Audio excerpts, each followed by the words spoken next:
sa yugto na ito ng palay ay isa ito sa pinaka-critical. Dito minsan nagdideklara kung gaano karami ang iyong magiging ani. Maraming mga magsasaka ang nag-aabuno nang hindi nila alam na pwedeng maging doble ang kanilang ani o di kaya naman ay bumagsak ang kanilang produksyon. Ito ka-farmers ang tinatawag na panicle initiation.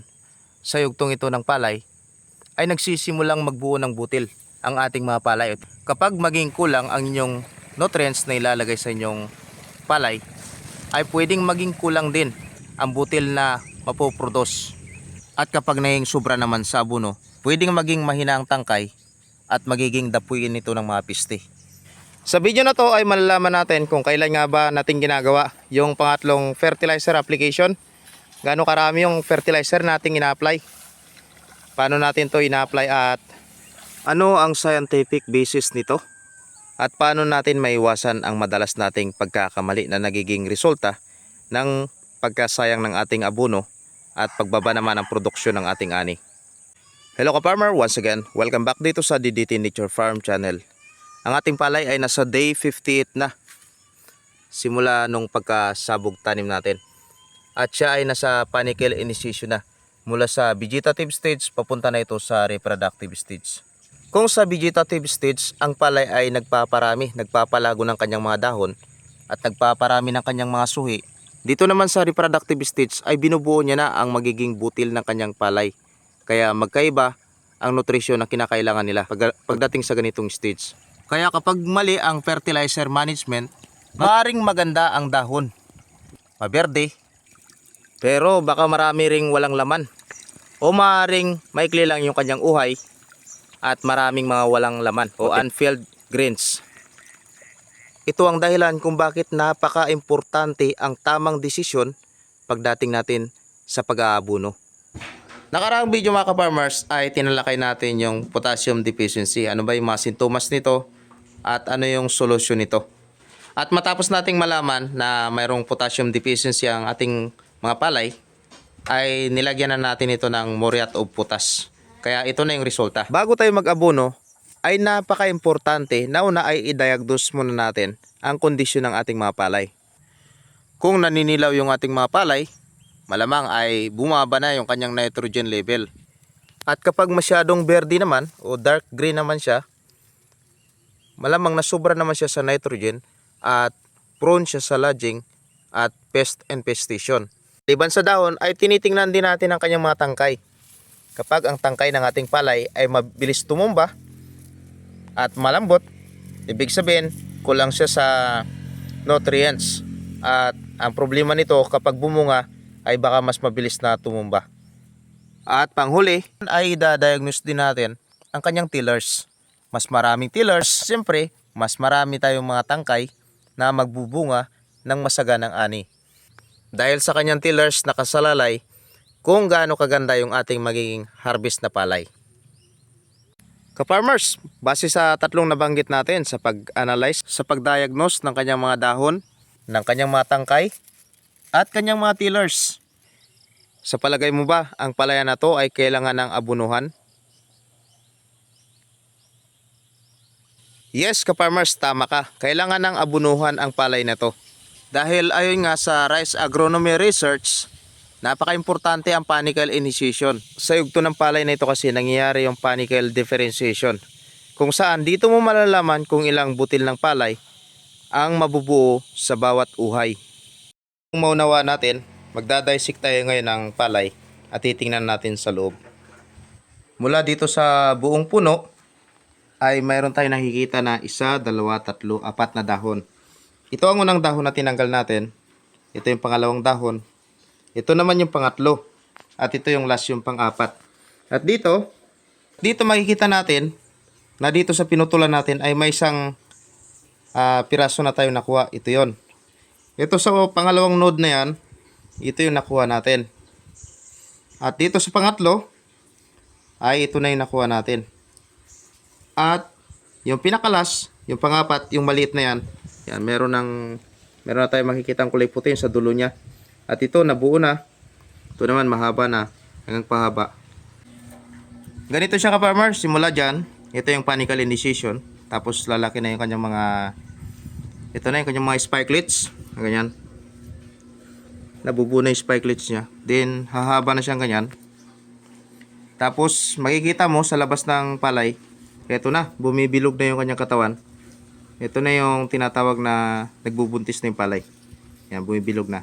Tapos mula dito sa panicle initiation, bibilang ka lang nasa 35 days ay magiging flowering na siya. Ito na. Kapag lumabas na yung kanyang bulaklak, yan, flowering na siya.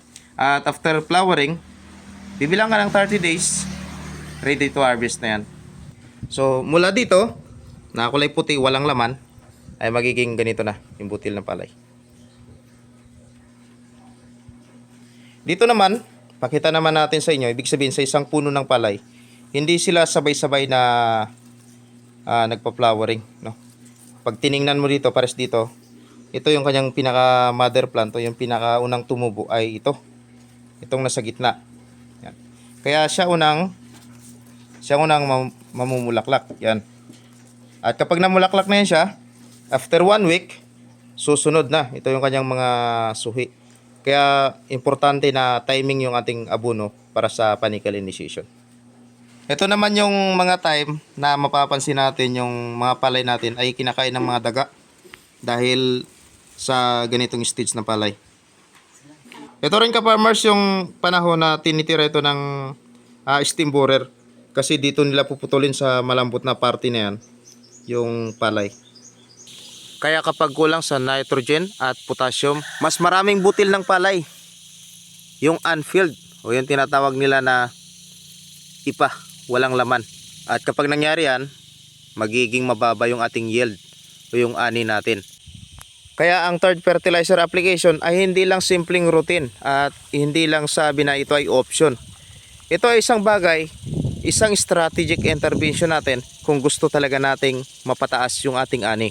Kailangan matimingan natin ang third fertilizer application.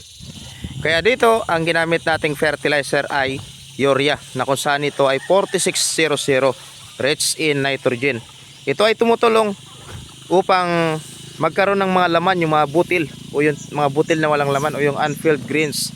At the same time, tumutulong din ito sa photosynthesis upang matulungan yung ating mga palay na makapag-produce ng mas maraming butil, mas mahabang uhay. Pangalawang ginamit naman natin ay potassium o ito yung Moriat of Potash 0060. Ito naman ay tutulong sa ating palay upang mas maging matibay sa stress, mas maging malakas sa resistensya laban sa mga piste, laban din ito sa pagtumba ng palay, yung tinatawag natin na lodging. Kapag bumigat na kasi yung uhay, maaaring tumumba. Kaya napaka-importante dito yung role ng potassium sa pagpapatibay ng kanyang cell wall at iwas lodging. Kung halimbawa yung palayan ay nasa 1 hectare, ang gagamitin nyo naman dito ay nasa 50 kilos o isang bag. At dito ang gagamitin natin na fertilizer na urea ay malapit isang sako, hindi nakabot ng isang sako. At yung Moriat of Potash naman ay kalahating sako lang, kalahating 50 kilos, ibig sabihin nasa 25 kilos. At yung urea naman ay nasa 45 kilos.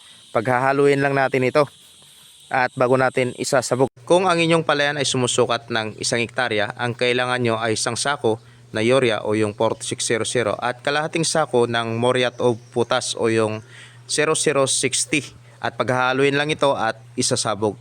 Disclaimer lang mga farmer, ito ay hindi ko sariling formulation, ito ay base doon sa palay check up na nire-recommend ng Department of Agriculture. Mas magandang i-download ninyo yon upang mas lalo kayong magabayan dahil doon nakasalalay o ang kanilang pinagbabasihan ay ang inyong area, ang inyong isasabog na palay, kung gaano ito katagal, at ang inyong type ng inyong lupa na meron kayo dyan, ang klima, at marami pang mga faktor. At ito ay base na rin yung sa kanilang abunong swak na recommendation. Pwedeng mas dumami ang inyong abono o pwedeng mas kukonti ang inyong abono.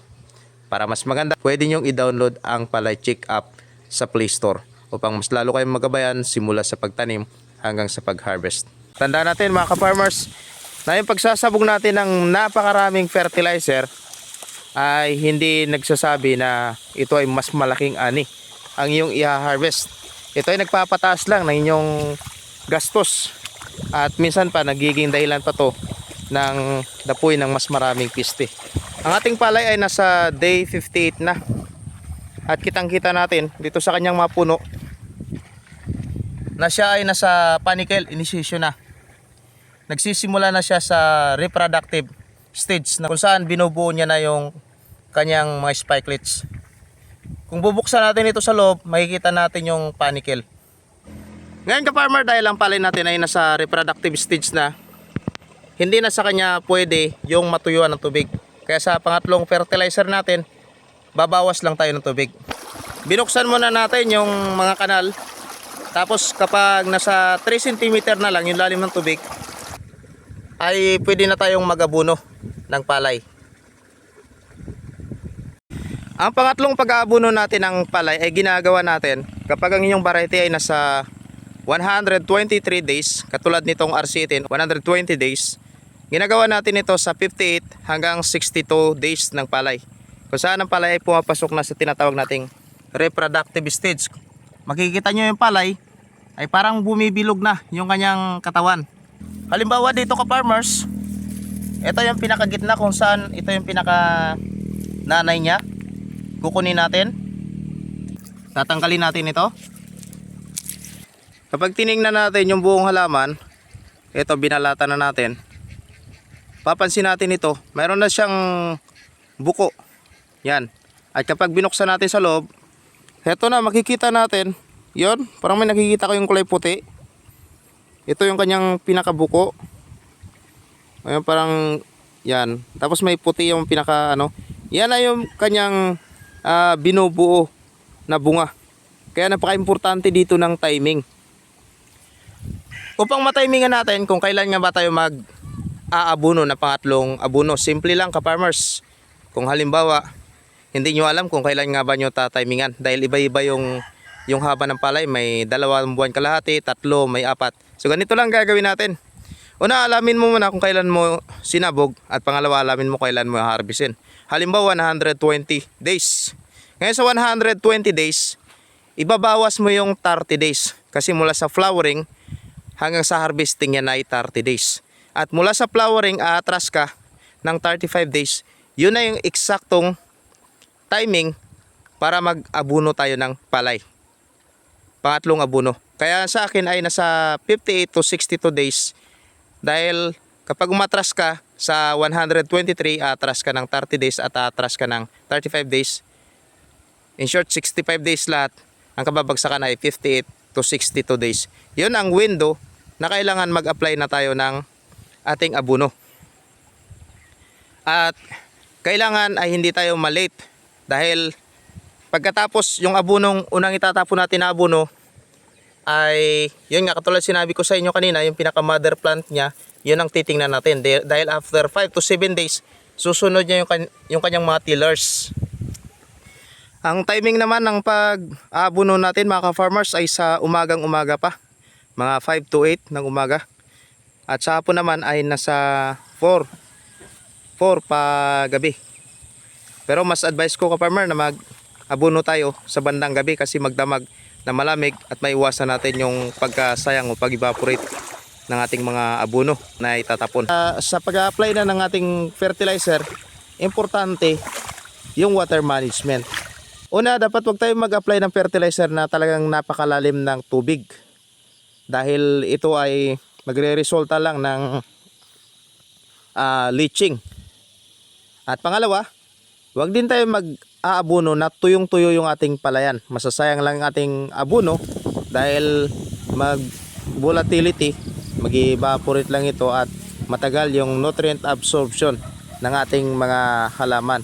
Kaya ang pinaka-importante dito, at least 3 to 5 cm yung lalim ng ating tubig o 3 cm lalim ng ating tubig bago tayo mag-abuno. At pagkatapos nating mag-abuno, saraduhan kaagad natin ang ating makaon para walang masasayang na abuno. Noong 58 days ay nag-abuno tayo ng palay at ang kalagayan ng ating palay ngayon ay nasa 72 days na. Halos nasa 12 days simula nung nag-abuno tayo. At ito na yung ating mga palay. Nasa flowering stage na. At may mga lumalabas na ng mga bunga. Sa puntong ito ay napaka-critical na rin ito pagdating sa water management. Hindi na natin kailangang patuyuan at hindi kailangang matuyuan o masira yung mga pilapil dahil malaking bawas ito sa ating ani.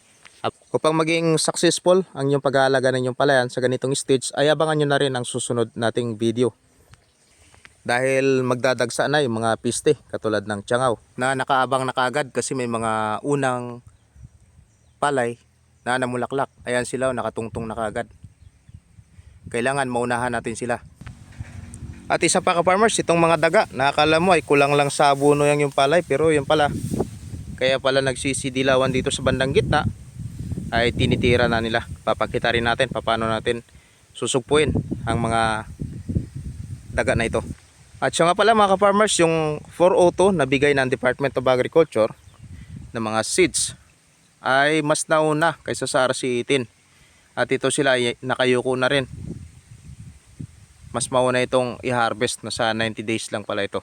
Kaya tandaan natin mga ka-farmers, ang pagpapaganda ng ating palayan ay hindi nakadepende sa maraming abono ang ating ilalagay, kundi nasa tamang abono na ilalagay natin, tamang amount at tamang timing. Yan ang susi upang mas marami tayong maani na palay. Yan ang susi upang mas gumanda ang ating palay. Dahil sa tamang timing, mas magiging maganda yung ating palay. Maraming salamat mga ka-farmers sa panonood nyo ng ating video. Upang mas maraming mga magsasaka makapanood nito ay like mo na yung video na to. Dahil sa bawat like mo, may 10 magsasaka ang naabot ng video na to. At i-share mo na rin mga ka-farmers sa mga kapwa natin mga magsasaka upang siguradong mapanood nila.